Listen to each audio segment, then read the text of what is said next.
The thing I remember most about that night isn't the face in the trees or the voice on the radio. It's the silence right before everything happened.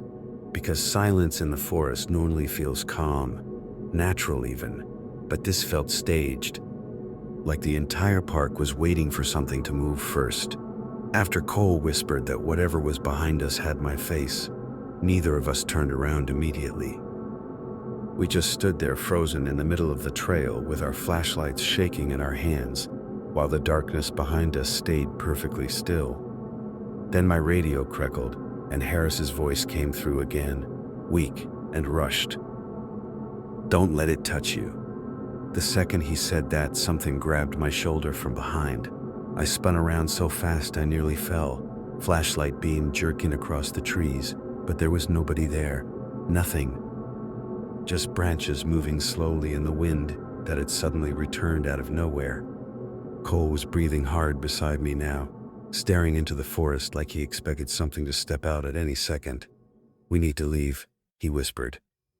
I agreed immediately, because for the first time since this started, I stopped caring about answers. I just wanted distance between us and whatever had been following me since the tower.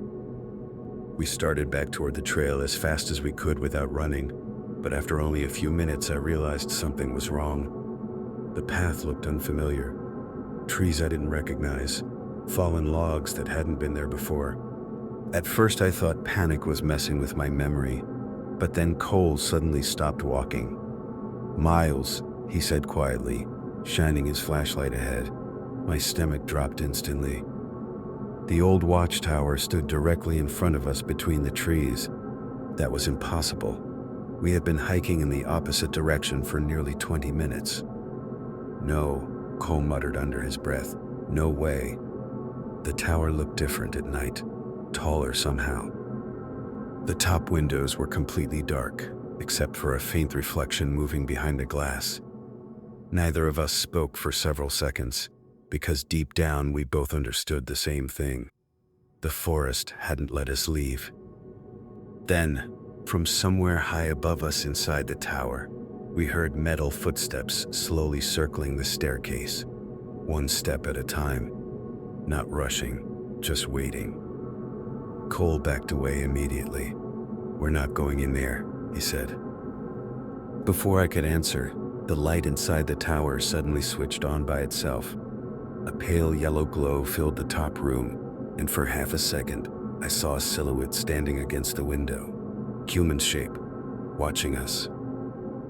Then the figure lifted one hand slowly and tapped against the glass 3 times. My blood went cold because even from that distance, I recognized the movement. It was exactly how Harris used to get my attention during patrols. Cole saw it too. "That's him," he whispered. "It can't be," I answered immediately, but even as I said it, I wasn't sure anymore. Then Harris's voice echoed down from the tower, clear enough to cut through the trees. "Miles, help me!" Cole started moving toward the stairs before I could stop him. "Wait!" I shouted, grabbing his jacket, but he pulled away. "If that's really him, we can't leave him here." The problem was, it sounded exactly like Harris. Not distorted, not strange. Just terrified, human, real, and that's what scared me most. Cole climbed the first few steps while I stood frozen below, trying to decide whether fear was making me paranoid or keeping me alive. Then the voice called again, "Miles, please." I looked up toward the tower window. The silhouette hadn't moved. It was still standing there watching us. Then slowly, unnaturally, it tilted its head sideways, too far sideways, like a person bending in a way a neck shouldn't bend. Every instinct in my body screamed at me to run.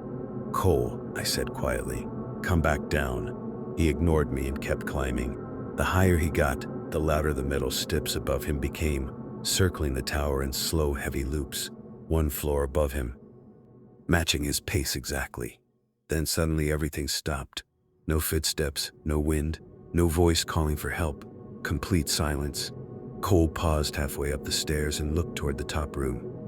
"Harris," he said softly. For 1 second, nothing happened. Then the silhouette in the tower window smiled. Not a normal smile. Too wide, too still. And Cole finally understood what I had known since the bathroom cabin. That thing wasn't trying to kill us.